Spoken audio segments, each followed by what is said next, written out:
Mani pamudināja atbraukt tas, ka es biju vasarā, piedzīvoju BPI draftā, un tur bija tā veču kopības sajūta, un tas, ka tu vari reāli Dievu piedzīvot. Grūtākais bija, man bija fiziski grūti. Pirmā diena bija vienkārši čau, es biju gatavs vienkārši pasūtīt visus 5 mājas tālāk. Pie sevis domāju, būs vēl viena tāda pati diena.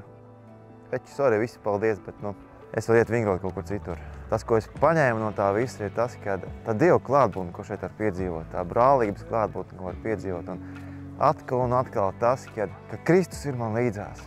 Viņš ir mums blakām ikdienas, un kopā ar viņu mēs varam. Ja es nevaru kaut ko izdarīt, es neesmu pietiekams, lai par savu sievu rūpētos tā, kā viņu mīlētu, viņu tā kā vajag, par bērniem varbūt vēl kādā veidā un ar savām problēmām cīnīties. Tad Dievs, viņš ir man līdzās, un ka man ir vēl brāļi arī, ar ko es varu to dalīt un ko mēs varam kopā nest. Un kad tur ir tas spēks, kad es neesmu viens, ka man ir džeki blakām, ka mēs varam pateikt tā, kā ir, nevis caur puķēm, ka es būtu varbūt es. Un ka to pietiek, un ka man ir Kristus, kas man dod spēku, un ka šeit to var piedzīvot, ir vērts.